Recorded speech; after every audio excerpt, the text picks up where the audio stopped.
según el diccionario de Oxford, se me una fabulosa tradición oral que explica por medio de la narración las acciones de seres que encarnan en forma simbólica fuerzas de la naturaleza, aspectos de la condición humana. Pero también hay otra definición que dice, es una historia imaginaria que altera las verdaderas cualidades de una persona o de una cosa y les da más valor del que tienen en realidad. Aquella promesa de éxito será solamente un mito. Y cuando hablamos finalmente dentro de la parte misma de la diabetes, hay una infinidad de mitos. Nosotros mismos como médicos, por desgracia, nos hemos dedicado, si quieres lo dejamos ahí, gracias. Nos hemos dedicado en muchas ocasiones a hacer mitos de algo que no debería de ser, pero que finalmente, por desgracia, las damos por hecho y a veces no las comprobamos o no las manejamos, digo, por una situación. Tan es así que dentro de la misma ADA, de la Asociación Americana de Diabetes, tiene una parte donde dice mitos sobre la diabetes, ¿no? Y podemos ver, por ejemplo, aquí uno de los dice, si el alimento dice tener beneficios de salud, seguramente es bueno para usted y puede comer todo lo que quiera. La realidad es que algunas descripciones, como todo natural, no están reguladas. Y tan es así que la gente te dice, es que esto es natural. Ajá, y porque sea natural viene en frasquitos o viene finalmente en pastillitas, pero la gente dice que es totalmente natural y por lo tanto como es natural, todo es bueno, ¿no? O está libre de calorías, o no significa que necesariamente sean saludables, ¿no? Estamos hablando finalmente, incluso la misma Asociación Americana de Diabetes tiene algo relacionado con esto. Si nosotros vemos finalmente, la ADA menciona varias cosas, ¿no? Y a lo mejor ustedes están completamente de acuerdo con esto, ¿no? Dice, por ejemplo, es un mito, comer demasiados dulces causa diabetes. No, es un mito, la gente con diabetes puede comer alimentos especiales para diabéticos. Las personas con diabetes, es un mito también, no pueden comer dulces ni chocolates. Mito, las personas con diabetes tienden a enfermarse y resfriarse, más comúnmente que los demás. Mito, si usted tiene diabetes tipo 2 y su médico le dice que necesita empezar a usar insulina, eso significa que no está cuidándose correctamente. Mito, la fruta es un alimento saludable, por lo tanto está bien comer todo lo que se le antoje, ¿no? Esos son mitos, finalmente, para la parte misma de la Asociación Americana de Diabetes, ¿no? Pero, sin embargo, ¿quién me podría decir mitos relacionados con nuestra parte mexicana? Alguien que esté pensando en esta situación mientras nos arreglan la parte misma de la presentación. Un mito. Tracy. Ajá. La insulina te deja ciego, ¿no? Si hiciéramos, como dice el programa, 100 mexicanos dijeron, probablemente parte de lo que pudiéramos ver son mitos relacionados con esta situación, mitos relacionados que pudieran en determinado momento manejarse con esto, ¿no? Me pasas la, perdón, yo la cambio, ¿no? Entonces yo saqué algunos, algunos ejemplos que te va diciendo el paciente a través del tiempo, ¿no? Mito, no puedes comer pan, tortillas, frutas o refrescos, menos la coca, porque todos estos tienen azúcar. Y nosotros como médicos se lo decimos al paciente. Y el paciente te dice, ¿quién te dijo esto? El médico. El médico que yo fui me dijo que no puedo tomar cualquier tipo de azúcar, ¿no? Otro mito, la diabetes inicia por un susto. Después del temblor hay infinidad de diabéticos en esto y se incrementó notablemente, ¿no? Pero es un mito, o sea, realmente la diabetes tiene para su presentación al menos 15 años. 15 años que en determinado momento tiene la presencia de una progresión importante. Tan es así que se llama ahorita el continuo metabólico, o sea, la persona empieza a tener 15 años antes un problema finalmente de diabetes, hasta que se vuelve diabéticos. Muchos médicos, a mí me ha tocado, y me he ido a varias sesiones, donde te dicen, no existe la prediabetes. Y la Asociación Americana de Diabetes te dice existe, o sea, y eso es algo muy sencillo, ¿no? Los valores normales de azúcar son entre 60 y 100. ¿Qué pasa entre 100 y 126? Que es finalmente por arriba de 126 son finalmente, podrán decir lo que quieran, pero la Asociación Americana de Diabetes establece muy bien lo que es la prediabetes. A mí me ha tocado médicos que dicen, o se es o no se es, ¿no? O sea, estás hablando, o se tiene parto o no se tiene trabajo de parto. No, a ver, espérame, son situaciones totalmente diferentes en cuestión de la parte metabólica, ¿no? Entonces, una gente, muchos de los que estamos aquí, muchos, digo, la gran mayoría son jóvenes, a lo mejor el doctor Eloy o alguno de los que estamos más acá, el doctor Luna probablemente, Saludos al doctor Luna. Probablemente ya tenemos un síndrome metabólico previo. Va a depender de nosotros si los cuidamos o no cuidamos. Eso fue una de las situaciones que tendrá que ver, ¿no? Mito, no puedes comer dulces, pero puedes comer carnitas, barbacoa o caldos todos los domingos, porque no tiene azúcar. Y entonces cuando llegas al paciente le dices, oye, ¿qué comiste? Pues me aventé un caldo, una barbacoa, porque no tiene azúcar. Todos los domingos, ¿no? Es una situación muy importante. ¿Para qué vas al doctor? La moringa, la ruda, el té de tila funcionan mejor. A la vecina le fue re bien con licuados de Herbalife, ¿no? Y la gente toma Herbalife todos los días porque le previene la diabetes, ¿no? O sea, no tengo nada con Herbalife, pero finalmente es algo muy común que manejemos este tipo de situaciones, ¿no?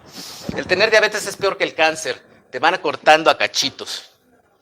Es cruel y mucha gente te lo dice, ¿eh? Así como tal, ¿no?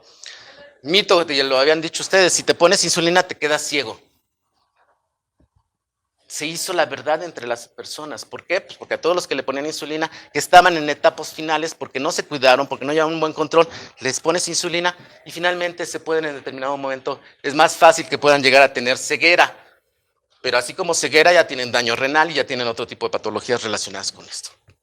El problema radica, por desgracia en este país, que nuestro conocimiento sobre diabetes también es bien pequeñito. Muy pequeño. Sin embargo, es una de las patologías más importantes que tenemos. Impresionantemente es de las patologías más fuertes que tenemos.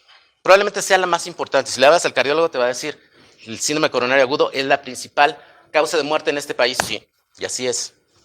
Pero el 50% de los que se infartan son diabéticos, ¿no? Así de simple y así de sencillo. El problema radica en que se quedaron en la nube. Es algo muy, muy curioso, pero se queda en la nube. Y mucho de lo que en determinado momento hablamos en relación a esto va a tener que ver. Perdón. Como país gastamos miles de millones de pesos tratando de controlar la diabetes. Miles. Estamos hablando de más de 8,000 millones de pesos tratando de controlar la diabetes. Por desgracia, según la OMS, el 92% de los pacientes que tienen diabetes en este país están mal controlados.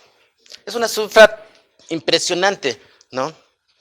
92% no cumplen con las metas que deberían de tener. Y si ahorita hiciéramos un examen entre de todos los que estamos aquí y les preguntamos cuáles son las metas del control del paciente que tiene problemas de diabetes, a lo mejor no todos nos las contestan, aunque sean médicos, aunque sean enfermeras o haya estudiantes acá. ¿Cuáles son las metas que debe de tener el paciente? Todavía, hasta hace poco, yo les preguntaba a varios alumnos, ¿cuánto tienes de hemoglobina glucosilada? ¿O cuánto debe ser el valor de hemoglobina glucosilada? Y hay una cantidad inmensa de médicos que no saben lo que es una hemoglobina glucosilada. Si el médico no lo sabe, el paciente menos. Y el control que se hace o que se debe de hacer ya no debe depender finalmente nada más de la glucosa que te tomas en el dedo en las mañanas. Depende más de hemoglobina glucosilada. Porque te está dando el promedio en los últimos 3 meses, ¿no? Y les voy a decir algo que a lo mejor a mucha gente le va a llamar la atención, a los que son mis alumnos a lo mejor les doy mucha lata con esto, pero el paciente que tiene diabetes no se muere por tener el azúcar alta. Es un mito. No se muere por tener el azúcar alta, ¿no? Yo tengo más de 20 y tantos años de ser especialista en urgencias y no me ha tocado ver un paciente que se muera por tener el azúcar alta, ni en la parte aguda ni en la parte crónica, ¿no? Y a lo mejor mucha gente que nos esté viendo en internet le va a llamar la atención y te va a decir, no es cierto, ¿cómo? Estás hablando de cosas que en determinado momento son. Pero ahorita los vamos a ir explicando, o sea, no vamos a decir, pero quítense la idea de que la gente se muere, la gente que tiene diabetes, por tener el azúcar alta, ¿no? El problema es que tenemos ese enfoque glucocéntrico que lo hemos manejado a través de los años. Y el problema radica finalmente en eso, en el enfoque glucocéntrico que llegamos a tener. Entonces, como comentábamos, esta cifra es impresionante. 92% de los pacientes que tienen diabetes en este país están mal controlados y no cumplen con las metas.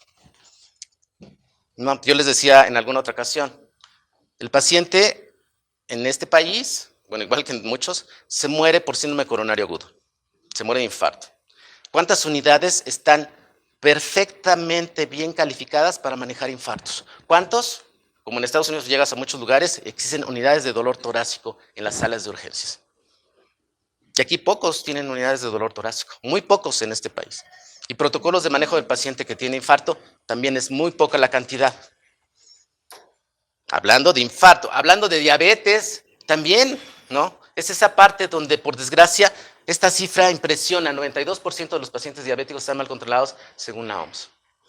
Yo les decía, no depende de la cantidad de azúcar, y es algo bien importante, depende de la cantidad de grasa que la persona va teniendo. Entonces, las complicaciones de la diabetes se presentan no por la cantidad de azúcar, sino por las alteraciones en la cantidad de lípidos. La dislipidemia es lo que más le da en la torre al paciente. Si yo les digo las alteraciones en la retinopatía que tiene el paciente, las alteraciones en la nefropatía que tiene el paciente, las alteraciones de pie diabético que tiene el paciente en la microangiopatía, y tanto la macroangiopatía es resultado del daño endotelial, que da finalmente las alteraciones relacionadas finalmente con los lípidos. Y el problema radica en eso, los médicos no nos preocupamos por los lípidos, te preocupa más controlar el azúcar, pero no te preocupa controlarle finalmente las grasas. Y es un grave problema que tenemos como país. El paciente pierde la vista, le tumban una pierna, le tienen que hacer diálisis porque no se preocuparon durante un periodo de más de 15 o 20 años de decirle controla la cantidad de grasas porque el daño endotelial y el proceso inflamatorio es el que te está dando en la torre. Suena difícil poderlo entender, pero ese es el problema principal, ¿no? Ahorita las nuevas generaciones finalmente sí me importan finalmente que entiendan este concepto. No es el azúcar, el problema no es el azúcar, el problema es la grasa que se condensa, ¿no? La grasa saturada es esa grasa que se condensa, es la grasa que finalmente el paciente no lo tiene en cuenta, pero por eso yo les digo, el paciente se va a comer carnitas o se va a comer barbacoa todos los domingos. Y la grasa saturada es esa grasa que finalmente cuando ustedes la fríen se vuelve líquida y cuando deja de estar en caliente se pone dura.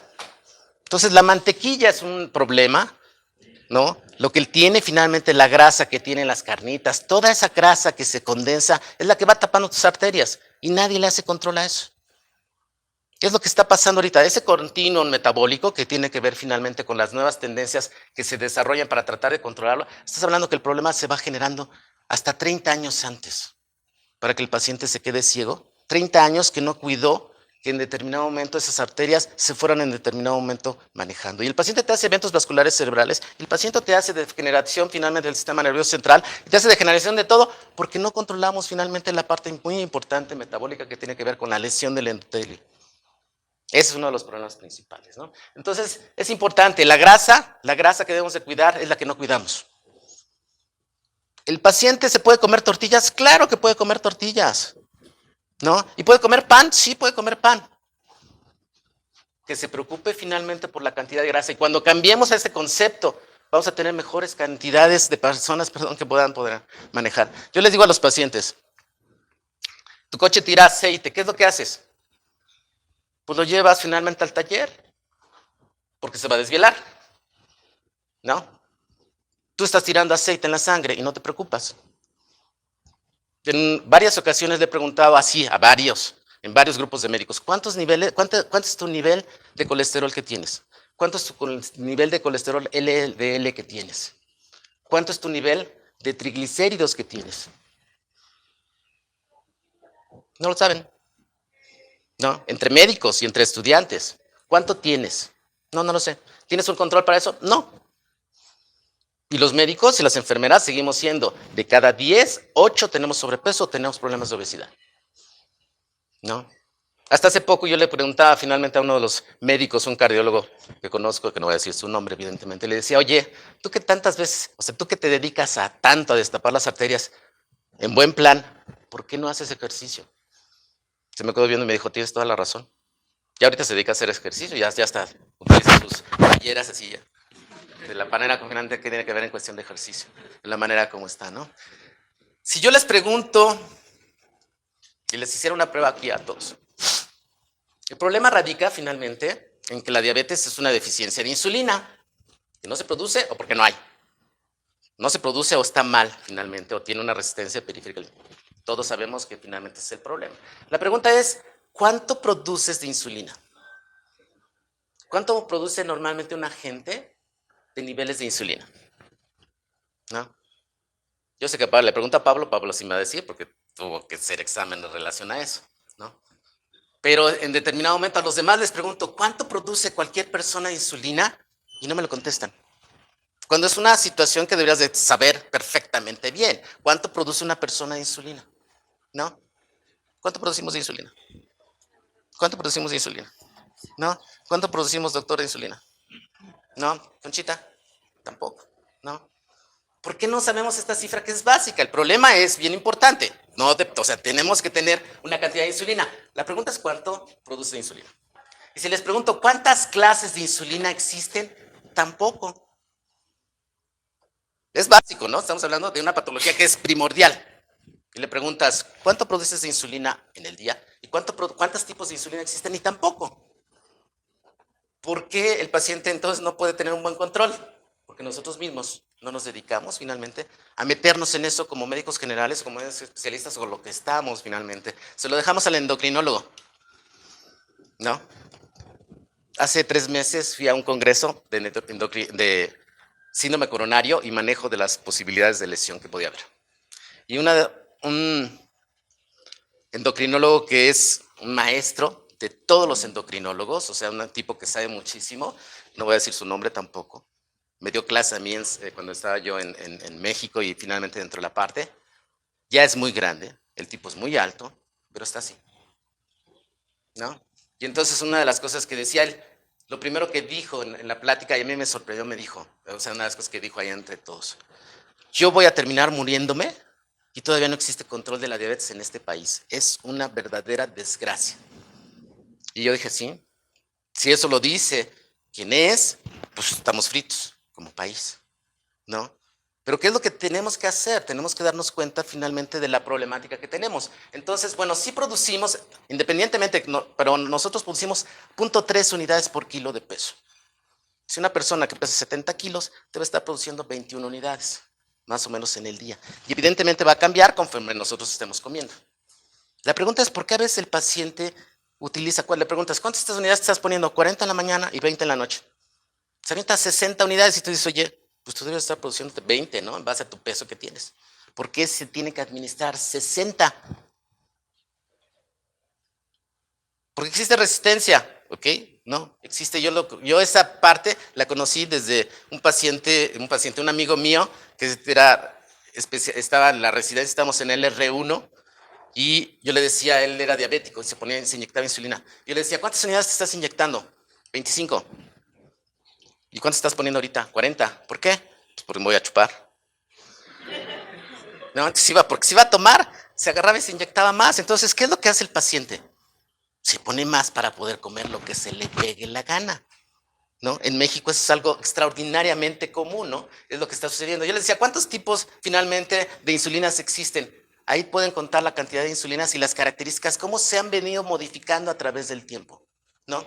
Para los que estamos en el área de urgencias, pues nos interesa evidentemente la rápida, ¿no? La que finalmente tendríamos que hacer, la cristalina. Pero incluso estas características son de los puntos importantes que debemos de tener. Yo le pregunto al paciente, ¿qué te cenaste ayer? Un pancito con leche. Y un pancito con leche es algo muy normal, porque pensamos que el pancito con leche va a ser de este. Pero el pancito que se avienta el paciente es de este. ¿No? El pancito, ya no lo hicimos pancito, es un postre. Entonces yo les digo, la rosca de Reyes, pobre rosca, en enero.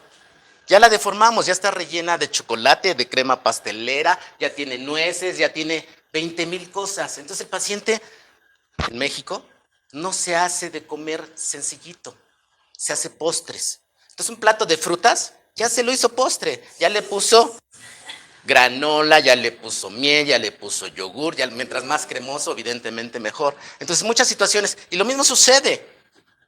La tortilla tampoco tiene problemas. Ustedes ven la cantidad de calorías que tiene una tortilla, no es el problema. El problema radica en la cantidad de grasa que le pones.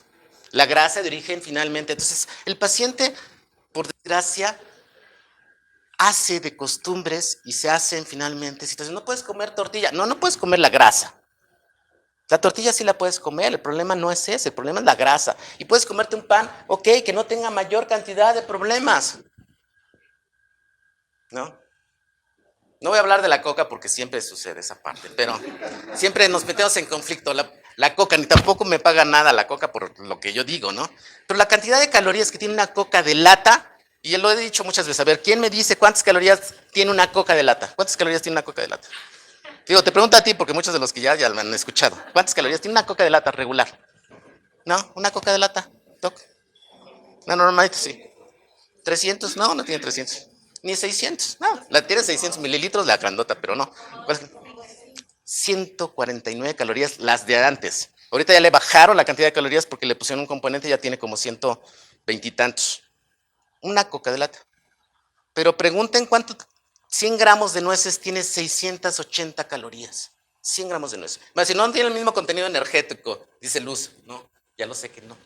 Pero depende también de la cantidad de calorías que en determinado momento se generan en base a eso. Entonces estamos hablando que si vas a contar calorías, es parte del problema. Yo sugeriría, empieza a contar la cantidad de grasas. Si tú te vas a la maquinita, que podemos ir aquí a la maquinita, a la parte de atrás, y ve la cantidad de cosas que consumimos los médicos en una guardia, y las enfermeras también, y ustedes van a decir, de todos los que están ahí, ¿cuál es el que menos problema tendría?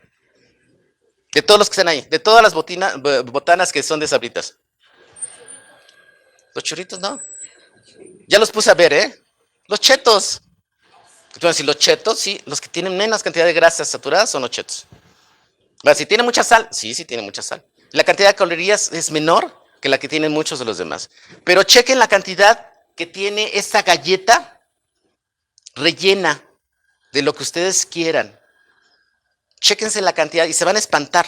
Yo por eso les digo, ¿qué le estamos dando a los niños? Nada más chéquense la cantidad de calorías que tiene un cereal. El cereal ni nos metemos, ¿eh? Porque alguien nos dijo que el cereal es muy bueno. ¿Quién nos dijo que el cereal era muy bueno? Kellogg's. Hace 20 o 30 años nos dijo, el cereal es lo mejor. Y nadie pregunta por el cereal. Pero el cereal es un postrezazo, ¿eh? Que le damos a los niños todos los días en la mañana. Y si le das leche entera, peor tantito. Entonces hay que tener en cuenta esa situación.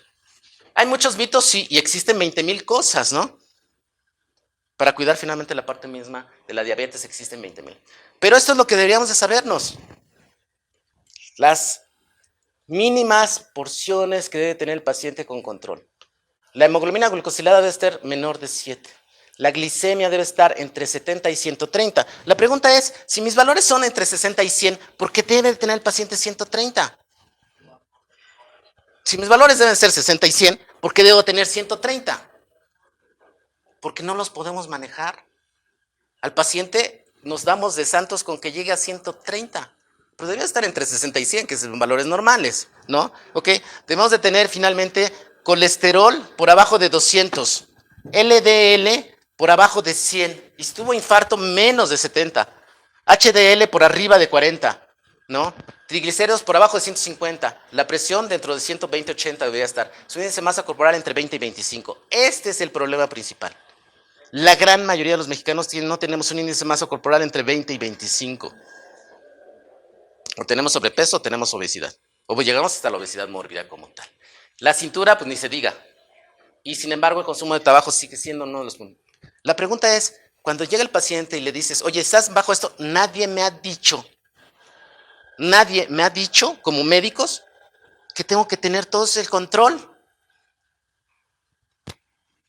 ¿Qué se va a deteriorar el paciente? Pues se va a deteriorar. En la parte crónica, sí. Y evidentemente en la parte aguda como tal. La pregunta es, yo también si les digo, todos los médicos que estamos aquí, todas las enfermeras conocemos a todos estos medicamentos y las guías que tienen que ver en relación a la parte finalmente importante de todo esto. Medicamentos que se dan y que en otros países ya ni existen, como glibenclamida. La glibenclamida se quitó en muchos países, ¿por qué? Porque si nosotros vemos, hace que tengas sobrepeso, favorece que tengas hipoglicemia, aunque es muy baja en costo, ya en otros países no se da. Porque finalmente lo que hace es más daño al páncreas a través del tiempo.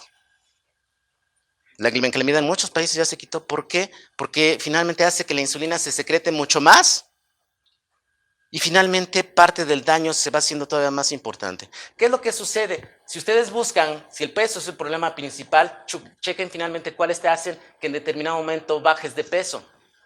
Pues bajas de peso con inhibidores de DPP4, con los transportadores finalmente a nivel de los túbulos a nivel de riñón, finalmente parte finalmente de GLP-1, pero con la insulina la ganas, con tiazolidona la ganas y con sulfonilurea la ganas. Y nosotros queremos, en la parte problemática, tiene que ver con esto. Entonces, lo que le damos al paciente hace que suba de peso. Y parte de la problemática que tenemos es relacionada finalmente con esto. Bueno, pero este tema tiene que ver finalmente con todo esto, que vamos a hablar de los mitos y alteraciones finalmente en urgencias, pero es importante. ¿Alguien sabe qué son los indios Pima? ¿No? ¿Luz? ¿No? ¿No sabes qué son los indios Pima? La parte importante dentro de lo que es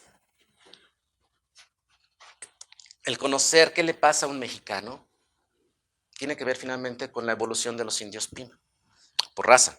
Cuando yo vi esto, a mí me impresionó hace mucho tiempo conocer sobre los indios Pima. Los indios Pima, cuando se empezaron a ver cuál es la mayor cantidad de población en el mundo que tuviera mayor problema de sobrepeso, obesidad, diabetes, colesterol, hipertensión, todo lo que tiene que ver con síndrome metabólico, que después se estudió como síndrome metabólico, se encontraron que en todas las razas de todo el mundo existían algo que se llaman indios Pima. Y los indios Pima existen en México, pero los primeros que encontraron fueron en Arizona, en Estados Unidos. Y se encontraron que todos los de allá estaban disbig, hipertensos, diabéticos, gordos y demás. ¿Qué sucede o qué fue lo que pasó? Se pusieron a investigar los indios Pima y se dieron cuenta finalmente, que una de las cosas, que está muy sensible esto, de las cosas que suceden es que finalmente dentro de la evolución de ir controlando la cantidad de grasa a través del tiempo y de la parte que tenía que ver con el desarrollo, mientras todo estaba congelado y los que pasaron finalmente por el estrecho de Bering y llegaron, hubo unos que llegaron a México y otros que se quedaron en Estados Unidos, bueno, dentro de la misma raza. Gracias a Santana que nos dividió, que era parte de nuestro territorio, la parte finalmente de Arizona, que Dios debe de tenerlo en el infierno, lo que sucedió es que finalmente, sí, eso es realidad, parte de lo que sucedió es que se quedaron unos allá en Maicova y otros se quedaron en Arizona, completamente aislados. Mientras los de Arizona empezaron a crecer, los de México estaban finalmente sin mayor problema. ¿Qué fue lo que sucedió? Los de Estados Unidos son los más gordos, los más hipertensos, los más diabéticos, los que más se mueren de síndrome coronario, los que más tenían problemas de ácido úrico. Que es otro factor. El ácido úrico también es un factor sumamente importante y predictor entre la gente que tiene diabetes, pero tampoco lo tomamos en cuenta, que tampoco las guías lo tienen. Pero uno de los puntos importantes es que la gente que estaba aquí descubren que está acá y descubren que también hay unos en México. Y los que están aquí en México se los llevan a Arizona y los que hay en Arizona se los llevan para acá. Que resulta que los que estaban aquí en peso normal y todo lo demás, que eran sedentarios, comían como mexicanos, ¿no? Chile, tortilla, etcétera, los llevaban acá, empezaron a subir de peso y todos los que estaban acá los bajaron. Fue el primer estudio epidemiológico a nivel mundial que demostró que los cambios en el estilo de vida favorecían en forma notable a que la gente pudiera tener daño o no de tipo endotelial. Y si nosotros vemos, dentro de la parte, y me voy a regresar aquí, el primer tratamiento para este tipo de pacientes que tienen como tal, ¿qué dice acá?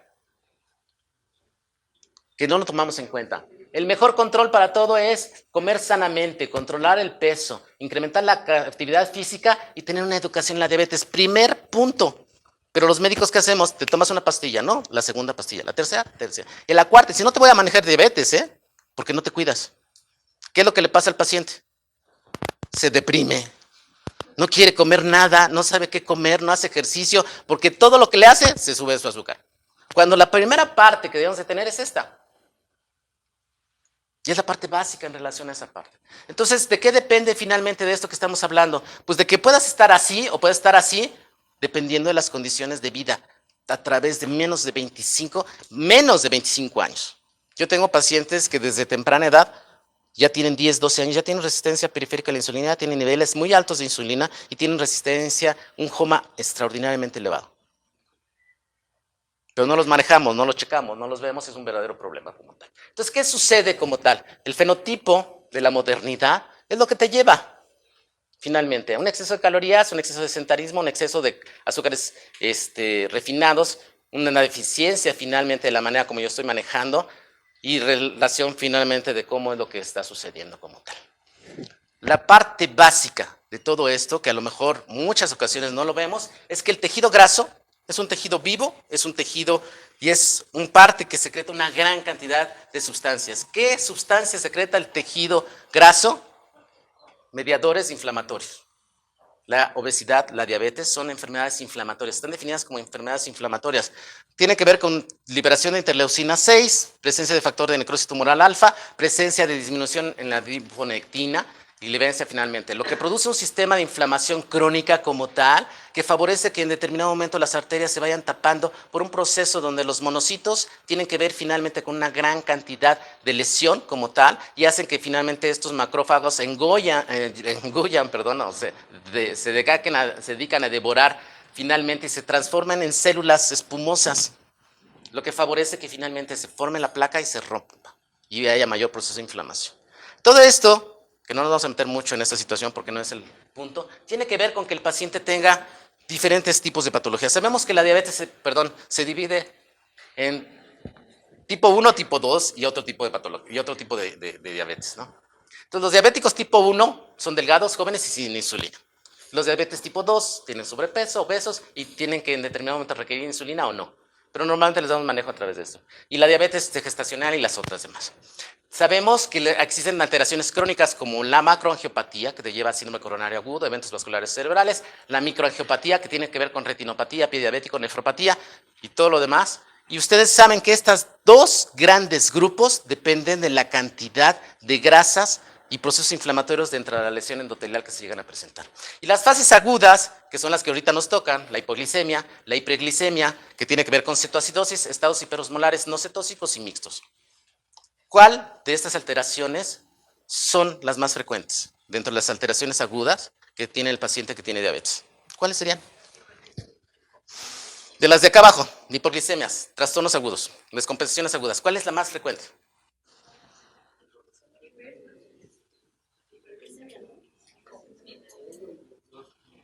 ¿Quién da más? A ver, ¿quién levanta la mano por hipoglicemias? ¿Quién levanta la mano por hiperglicemias? Con que te llevan a cetoacidosis o estado hiperosmolares. ¿No? Bueno, las hipoglicemias son muy frecuentes, extraordinariamente frecuentes. El problema es que no llegan a veces al hospital y cuando llegan, además las resuelven muy rápido, pero son las más graves. El paciente puede quedar con daño neurológico finalmente muy importante. Entonces las hipoglicemias son muy frecuentes. Y dentro de lo que es la hiperglicemia y los estados hiperosmolares, o sea, de la hiperglicemia que te lleva a cetoacidosis o estado hiperosmolar, ¿cuál es la más frecuente? Tipo 1 o tipo 2. ¿Cuál es la más frecuente? Ok, pero de las dos, ¿cuál es más frecuente que te llega a un servicio de urgencia? Actualmente ya la ADA, si no me equivoco, en la última actualización que sacó, menciona que antes era la afectación de niños y de todo el pulmonar y con adultos, pero actualmente hay una tendencia que se ve ya tanto en adultos también como Aquí depende finalmente, por eso son los estados mixtos. ¿Ok? Si hablábamos de la característica que tiene que ver con esto, o de lo que finalmente tiene que ver, la cantidad de gente que tiene problemas de diabetes tipo 2 es 90%. Y la cantidad que tiene diabetes tipo 1 es muy poca. Entonces, existen, en los servicios de urgencias llega mayor cantidad de gente con estados hiperosmolares, no cetóxicos. ¿Ok? Es una característica. El problema es que también el paciente se va poco a poco manteniendo. Entonces tú le preguntas, ¿cuánto tienes de azúcar? 300, 400, 500, 600 de azúcar. Y anda en la calle como si nada, ¿eh? Los estados hiperosmolares son muy frecuentes. Que te lleguen al hospital, te llegan finalmente. Y la parte principal también tiene que ver con esa situación relacionada con esta parte. ¿No? Eso me lo mandaron en la mañana en internet. Tú dirías, a lo mejor no tendría mayor problema. Yo lo puse dentro de la parte que está. ¿Qué le vería yo el problema? Esta, la crema. Si le quitas esa, a lo mejor todo mundo podría comerse una torta finalmente de chilaquiles, ¿no? Y el comentario decía, en su genética configurada por comida callejera ancestral, churros de crucero, sudando su grasa en bolsas de estraza, guajolotas de bolillo crujiento, tortas groseras, groserísimas, y los tacos, todos los posibles, porque de lo imposible se piden órdenes de a tres, con todo. El mexicano así es, ¿o no? Eso me lo acaban de mandar apenas, y de hecho está circulando ahorita en las redes, hablando del chilango como tal, ¿no? De lo que llega a ser. La realidad es que a través del tiempo vamos teniendo esa problemática. El problema no es el azúcar, el problema es la grasa visceral. Y ahorita la manera en la cual nosotros podemos medir grasa visceral es hasta cierto punto sencilla, con la manera finalmente como podemos estar. A ese paciente no le preocupa tener hígado graso. Cosa muy curiosa, el hígado graso está siendo ahorita ya más importante para producir cirrosis que en determinado momento la parte misma de alcohol como antes era. Y que cada vez nos estamos dando cuenta de que finalmente parte de la problemática es esa situación donde la grasa en forma progresiva es la que te va dañando. Entonces vamos a poner un caso clínico hasta cierto punto sencillo. ¿Lo puedes leer, Pablo, así rápido? Edad, 3 años, ocupación empleado de compañías de seguros, motivo de ingreso, aumento del trabajo respiratorio, dolor abdominal y alteraciones en el estado de conducta. Antecedentes, diabético desde hace 18 años, se aplica irregularmente insulina con cantidad total de 48 unidades diarias de NPH y 10 unidades de rápida. Ok, primero la parte dirás, se pone 58 unidades, ¿ok? ¿Por qué se pone tantas? Si debería estar finalmente manejándose aproximadamente como alrededor de 21 o 30. ¿Por qué se pone 58? ¿No? Importante, ¿la puedes seguir leyendo? Es originado del Distrito Federal, alcohólico de 15 años de evolución, ingiere tequila diariamente, es también adicto a la cocaína. Problemas actuales. Durante este mes incrementa en forma notable su ingesta de alcohol. Ayer comienza con dolor abdominal en epigastrio, menciona dificultad respiratoria, niega fiebre. Vómito de contenido gastrobiliar en número de 15. Wait, perdón, En la exploración física, perdón. ingresa con tensión arterial de 149/90, frecuencia cardíaca de 120, frecuencia respiratoria de 35 por minuto, temperatura de 37. Somnoliento, irritabilidad, respiración rápida y agitada, mucosa oral deshidratada, no alteraciones pupilares. Abdomen es blando, depresible, sin peristalsis, dolor intenso en mesogastrio, rebote positivo a este nivel. Extremidades frías, pálidas, con llenado capilar retardado. ¿Qué diagnósticos podemos hacer? ¿Perdón? Hipoglicemia puede ser una situación. ¿Qué otra cosa? Podría ser una cetoacidosis por respiración. ¿Qué otra cosa podría tener? ¿Una úlcera? ¿Cómo de qué? Por la ingesta de alcohol. ¿Por ingesta de alcohol? Una pancreatitis puede ser finalmente una de las situaciones que tendríamos que hacer. O sea, hay muchas situaciones que se pueden presentar, diagnósticos diferenciales que podrías en determinado momento manejar, ¿no? Y es importante finalmente que pudiéramos manejar. Entonces, ¿qué le pides a este paciente para que en determinado momento pudiéramos en determinado momento generar eso? ¿Qué le pedirías? Un Destrostix sale elevado. ¿Hasta el elevado? Muy elevado, no marca. Yo estoy de acuerdo contigo. Llega un paciente que se aplica insulina, tómale un Destrostix, sale no marca. Es una clínica sanguínea, electrolitos séricos. Ajá.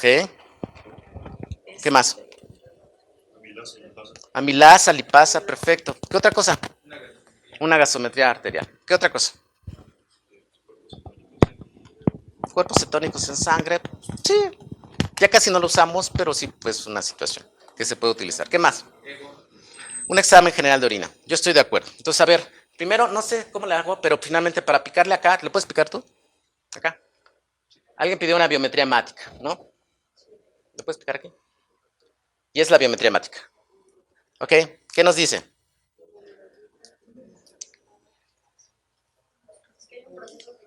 Bueno, aquí se fue un poco el boom que no debería estar acá. ¿Ok? Acuérdate que todos los leucos no te hablan de infección, te hablan de procesos inflamatorios. Entonces trae un proceso inflamatorio que en determinado momento es importante. ¿Le puedes picar acá? ¿Ok? ¿Qué otra cosa le pedirían? Me dijeron una química sanguínea. Ponle aquí, ¿no? ¿La pachorra aquí el 2? ¿Ok? Tiene 531 de azúcar. Pero hay mucha gente en México que anda con 400 y 500 en la calle, ¿eh? O sea, tranquilo, sin mayor situación. ¿Ok? 531. O sea, sí tiene en determinado momento. ¿Qué otra cosa les llama la atención? Aquí está mal creatinina, 1.7. Potasio de 6.2. Está muy elevado, ¿no? Y tienes elevación de creatinina y tienes elevación de nitrógeno ureico. ¿Qué te puede estar indicando este paciente?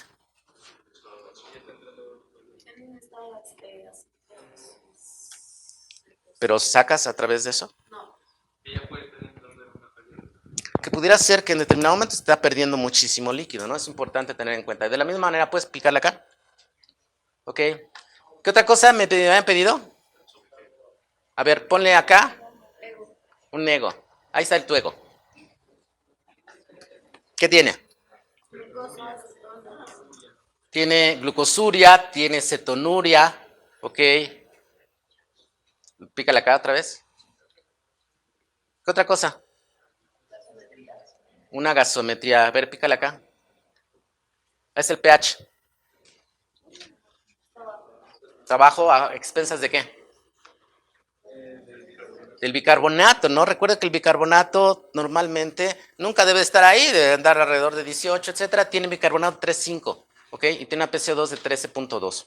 ¿Qué significa? Está compensando, está hiperventilando el paciente, ¿no? Dentro de lo que está. ¿Ok? ¿Le puedes apitar acá, por favor? ¿Ok? ¿Pidieron qué? Alguien me pidió amilasa, ¿no? Tiene 35. ¿Está bien la amilasa o no? Ah, está bien la amilasa. ¿Ok? ¿Le pedirían otra cosa? La lipasa, ok.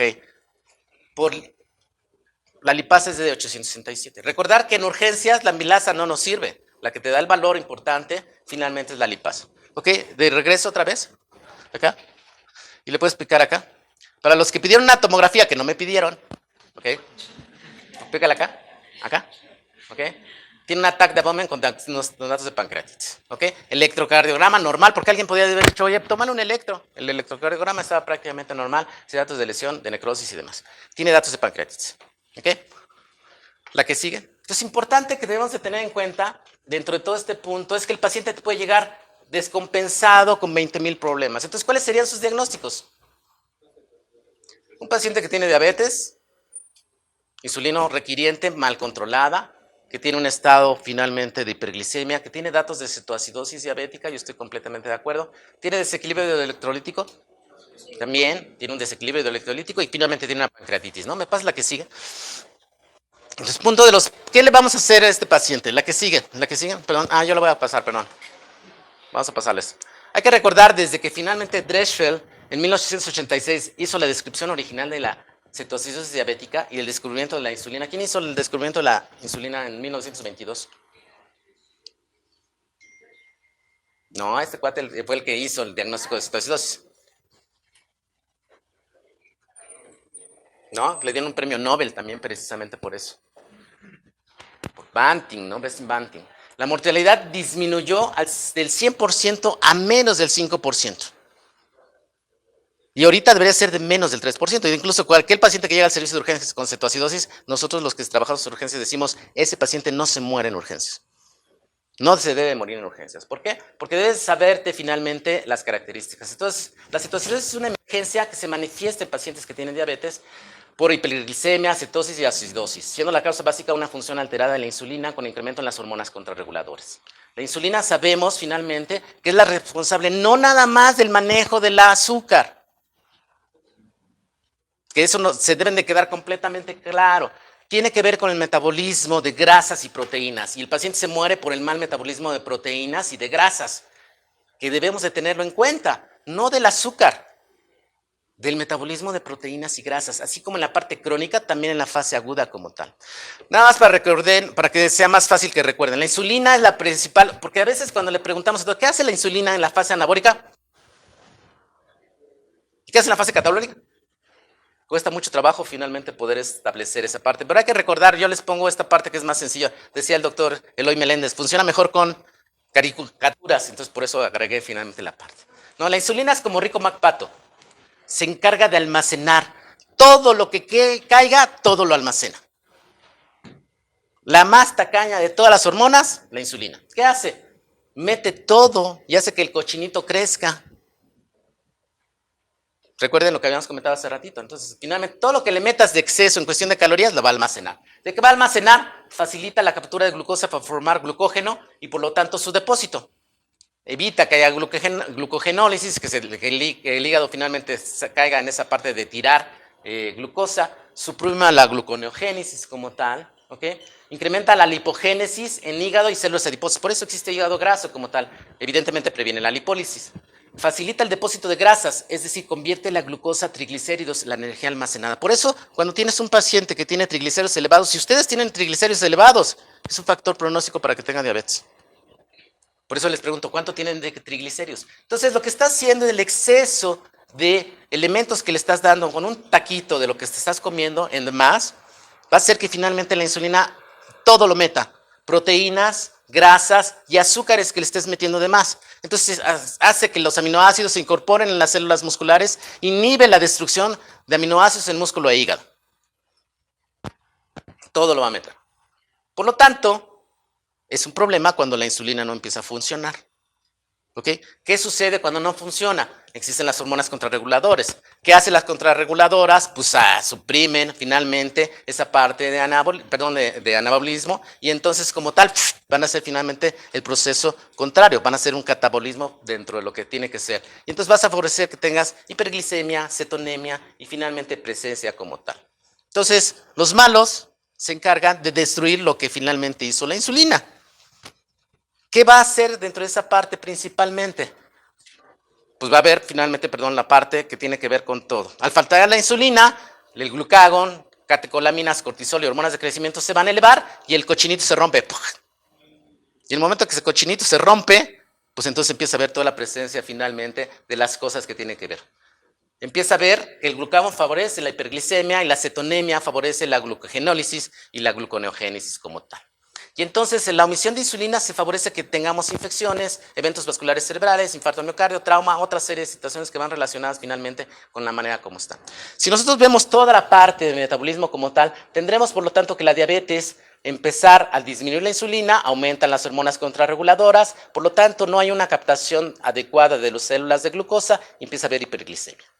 El problema no es ese, el problema es que empieza a haber catabolismo de las proteínas, aumentan los aminoácidos, aumenta la gluconeogénesis y por otro lado empieza a haber lipólisis, con lo cual se incrementa la cantidad de ácidos grasos, aumenta la cetogénesis, aumenta la cetonemia y entre la cetonuria y la cetonemia favoreces que tengas además una diuresis osmótica, que favorece que el paciente se deshidrate y caiga mayor en acidosis.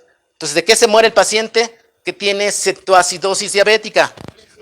De deshidratación.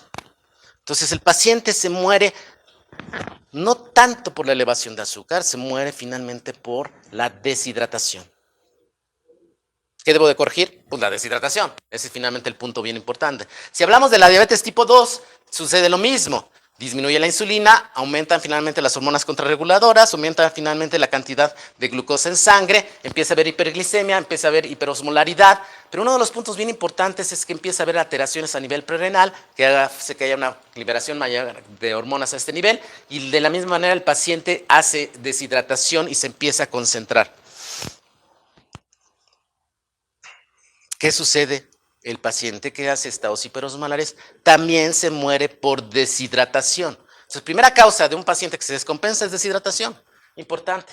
Entonces, es importante. La deshidratación aumentará, por lo tanto, la osmolaridad sérica o la pérdida de líquidos por la orina y entonces tendrás desequilibrio electrolítico, acidosis en el caso finalmente de los que tienen ausencia total finalmente. Y entonces el cuadro clínico que vas a tener es hipotensión como el paciente, vas a tener taquicardia como el paciente, vas a tener choque, olor a frutas, dolor abdominal. Y a veces hay gente que operan de un problema abdominal porque tiene un dolor abdominal muy intenso, cuando finalmente es una causa de que pueda tener finalmente por esta situación.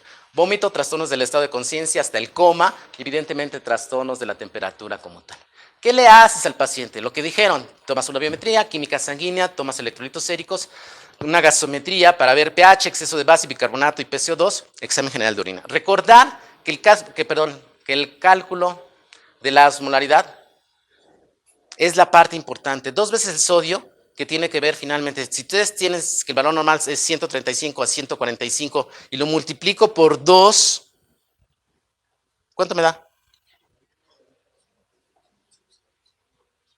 135 a 145 es lo normal de sodio. Lo multiplico por 2, ¿cuánto es? 270, 290, ¿no? ¿Cuál es el valor normal de la osmolaridad sérica? Ana, Teresa. Luz. ¿Cuánto es el valor normal de la osmolaridad sérica? 280, 310. Entonces, el solo valor del sodio te da la osmolaridad sérica, no el valor de la glucosa, porque el valor de la glucosa la manejas o la divides entre 18.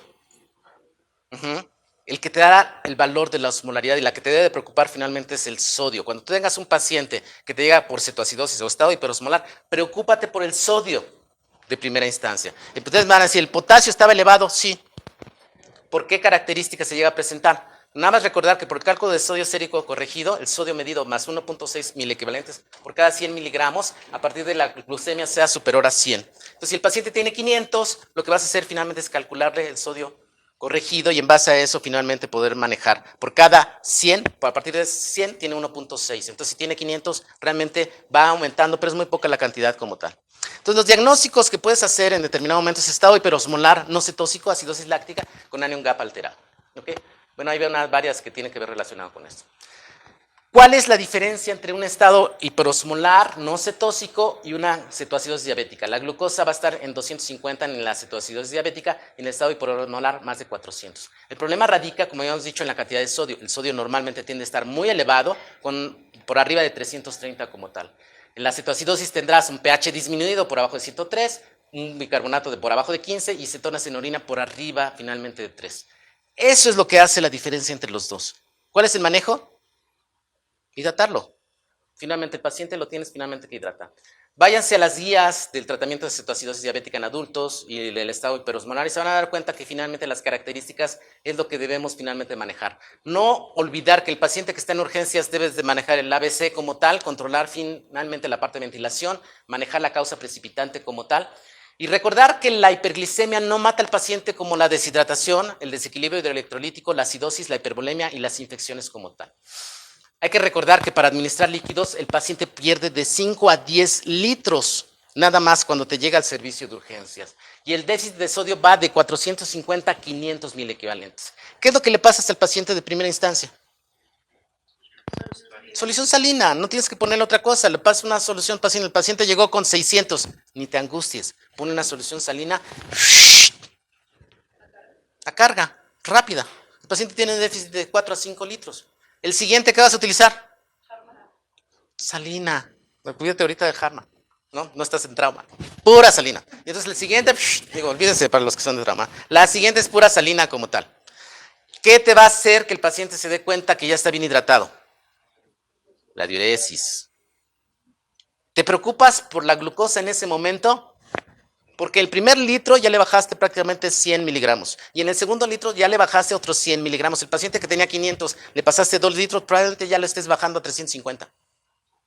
Pasándole 2 litros. O sea, vuelvo al punto, la glucosa no lo mata.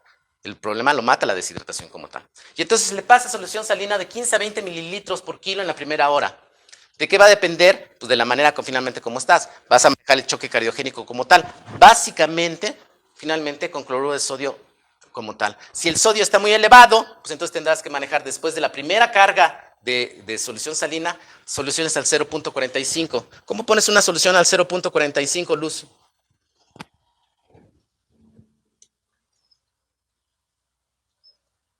Tere, ¿cómo haces una solución al 0.45%? Le aumentas otro litro de cualquier otro líquido que agua inyectable a la solución. Le pones agua inyectable, entonces la mitad de ese litro de solución y la llevas al 0.45. Entonces la primera que le pasas es saladina al 0.9, ¿no? Le pasas la cantidad. Y a la siguiente le pasas finalmente a la mitad como tal. Cuando la glicemia llega a 250, le pones una solución ya con solución glucosada al 5%, porque la idea es que no lo bajes más por abajo de 200 y lo vas a manejar. ¿Okay? Carbonato. Solamente que el paciente esté por abajo, su pH, por abajo de 7. Si no, no lo pones. ¿Ok? Recordar que cuando llega a menos de 6,8 la depresión del sistema nervioso central es muy importante. Entonces, solamente cuando baje el pH por abajo de 7, le pasas, o que tenga una hipercalemia severa, le vas a pasar finalmente bicarbonato. Si no, no como tal. Complicaciones del bicarbonato cuando lo pasas. Acidosis paradójica. ¿Qué es la acidosis paradójica? Yavet.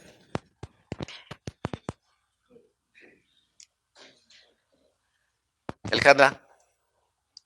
¿No? Pablo, ¿te acuerdas?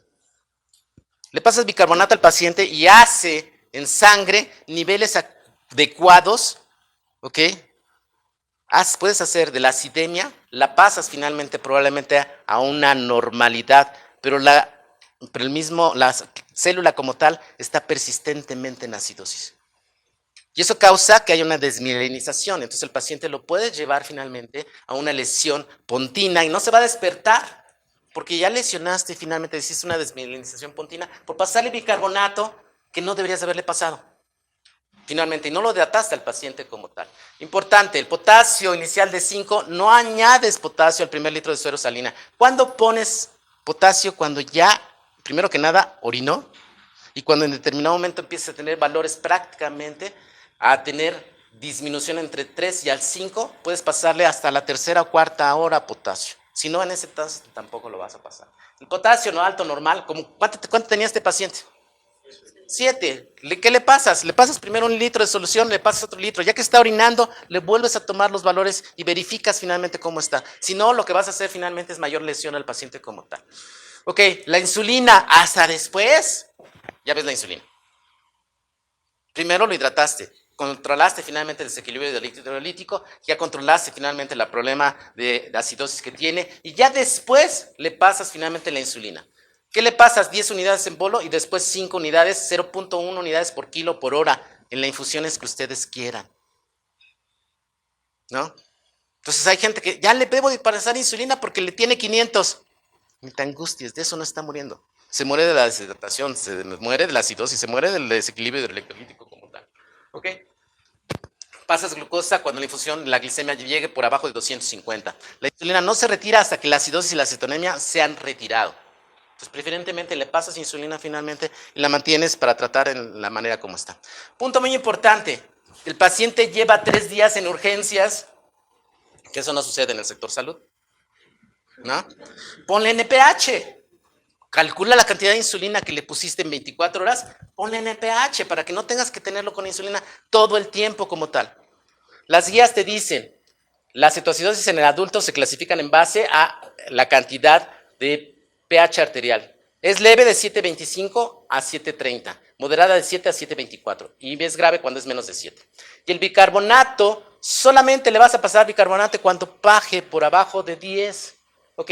Todo el tiempo vas a tener cetonas, todo el tiempo vas a tener cetonas séricas, la osmolaridad efectiva va a ser variable, tu anion gap, que no vamos a hablar mucho de eso, porque finalmente se altera un poco, y finalmente el paciente va en estupor o en coma cuando tu pH esté por abajo de 7, cuando tu bicarbonato esté menos de 10 y cuando tengas cetonas. Y lo mismo, prácticamente es casi la misma situación con el paciente pediátrico, pero el paciente pediátrico te tolera mejor la cantidad finalmente, la parte que no tengas tanto, porque ahí es menos de 5 cuando es realmente grave como tal. ¿Ok? Y entonces el manejo de la cetoacidosis es, tomas las muestras como ya lo vimos, puedes tomar un electro, lo que teníamos, y le pasas finalmente solución salina al 0.9%. ¿Cuáles son los diagnósticos que tienes que ver? Que tu pH finalmente no esté por abajo de 7.3, que tu bicarbonato esté por abajo de 15, cuando en determinado momento tus niveles de glucosa son por arriba finalmente de 250, como habíamos dicho como tal. Y esas son finalmente la manera. ¿Cuáles son los puntos que manejamos? Primero, manejamos líquidos, corregimos el estado finalmente hemodinámico del paciente, corregimos los niveles de sodio como tal, después finalmente verificamos dentro de esa parte, la parte misma de insulina, ya sea que la pases por IV o por subcutánea, que esto normalmente no se maneja o no es lo ideal, normalmente te lo manejas por vía IV, y cuando en determinado momento tú ya tienes niveles adecuados finalmente de glucosa como tal, tengas una infusión de solución con glucosa al 5%. Y como habíamos dicho, la relación en parte finalmente al potasio. Al paciente se menciona en muchos lados, ¿le vas a poner heparina? La pregunta es, ¿le pones heparina a un paciente que tiene cetoacidosis? No. ¿A quién le pones? Al estado hiperosmolar cuando está extraordinariamente deshidratado. Si no, ni tan siquiera es necesario como tal. El paciente puede utilizar sonda nasogástrica, sonda vesical cuando ustedes consideran, pero normalmente ya casi no lo utilizamos. Antes para el paciente lo poníamos todo el tiempo. Y tienes que tener al interno o a la enfermera todo el tiempo checando los signos para ver. Pero lo que te debe preocupar es la orina. Que el paciente esté orinando de una manera adecuada. ¿Ok? ¿Cuáles son las complicaciones de la cetoacidosis? Coagulación intravascular, tromboembolia, rhabdomiolisis y finalmente el paciente se va a morir ¿de qué? Primera causa, deshidratación. Segunda causa, acidosis. Tercera causa, desequilibrio electrolítico. ¿Cuál es la cuarta causa? Iatrogenia. Por desgracia, te pasas de líquidos o le pones medicamentos o le pones algo que no requiere el paciente. Y la quinta es la infección, por la cual finalmente el paciente pudo haber estado. Entonces recordar, Se nos olvida que la insulina también tiene que ver con el metabolismo de proteínas y grasas. Debemos de quitar el enfoque glucocéntrico que tenemos. ¿Okay? La causa de descompensación aguda de la diabetes no solamente es el déficit de insulina, no se queden con ese dato como tal. ¿Okay? Se muere de deshidratación, cetosis y acidosis como tal. Y entonces cuando entendemos esta situación, podremos manejar a nuestro paciente que no esté en la abundancia todo el tiempo, que aprenda finalmente a administrar la manera en la cual lleva su propia manera de tener la diabetes.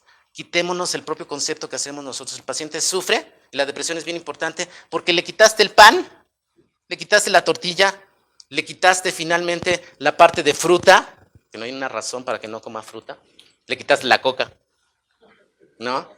Se deprime en determinado momento, ya hay coca sin azúcar, como tal. Y el paciente finalmente, cuídale las grasas, que es el problema principal. Cuando tú manejas esta parte, el paciente le va siempre mucho mejor, ¿no? Hay que tener en cuenta la parte importante. Entonces, la diabetes va a seguir creciendo porque tenemos mayor cantidad de gente que llega a mayor cantidad de edad bajo estas características y sigue estando descompensado. El 92% de los pacientes como tal está así. Bueno, gracias de todas maneras. Gracias a BUPEC porque nos dio la oportunidad finalmente de hacer esta difusión a otros niveles. Está la invitación para aquellos que quieran ir finalmente al diplomado que está organizando BUPEC como tal.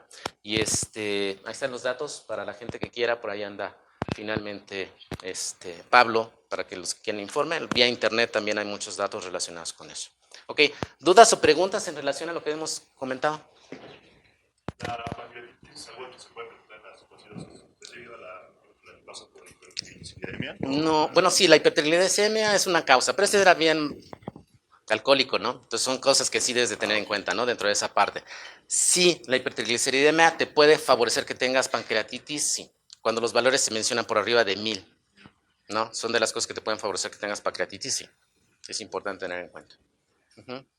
¿El bicarbonato solo se administra cuando el pH es menor a 7? No, cuando es menor a 10 el bicarbonato. A 10. Y cuando el pH sí está por abajo de 7. El pH. Ajá, el pH menor a 7. Y bicarbonato por abajo de 10. ¿Cuál es la dosis de bicarbonato? Ya no lo dijimos. ¿O sí lo pusimos? Dosis de bicarbonato. Luz.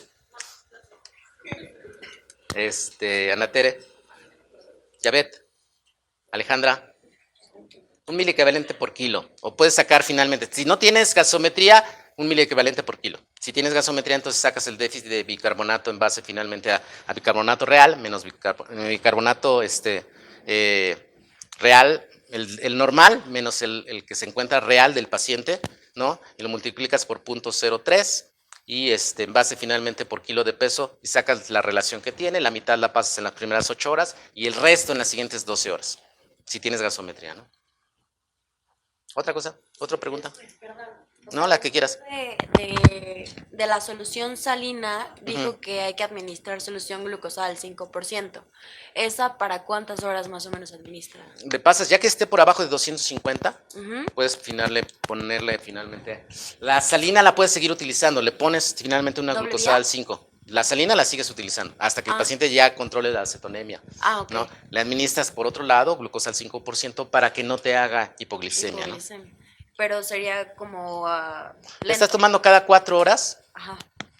Es otro mito. Ya no, si hablamos de mitos, no le puedes pasar al paciente diabético glucosa. Es un mito. ¿Cuánto le pasas de glucosa? ¿Cuánto tiene de glucosa una glucosa al 5%? 5 gramos, ¿no? 5 gramos en toda la solución de 1000. 5 gramos te la avientas en un tinlarín, ¿no? Así, en un tinlarín te aventaste 5 gramos de glucosa. Por ejemplo, nosotros en el sector salud se le maneja la 9%. ¿La qué? La fisiológica, No, la solución. al 5%. Sí. Al 5%. La fisiológica al 0.9%. Sí. Ok, pero también hay el 50% cuando es hipoglicemia. Por eso puedes utilizar una solución mixta, ya cuando en determinado momento tienes la parte de que bajaste a 250, sí lo puedes hacer, sin problema. Recordar que por eso le tomamos al paciente cada 4 horas, ¿no? Ojalá tengamos ya la posibilidad de que existen esos glucómetros donde nada más al paciente lo colocas y puedes en determinado momento escanearlo. El problema es que no funcionan Y eso es una de las cosas que nosotros veíamos. Le estás tomando la glucosa y lo escaneas. El problema radica en que cuando está hipotenso el paciente, está chocado, los valores no son reales. Por eso no se utilizan, ¿no? El paciente que está chocado, hipotenso y con trastornos, los sensores que se utilizan ahorita para escanearlo no funcionan porque tienen mala perfusión. Y para tener un adecuado nivel tienes que tener una adecuada perfusión como tal. Bueno, perdón por haberles tomado más del tiempo que debería de ser, pero bueno, la parte, les agradecemos, ¿no?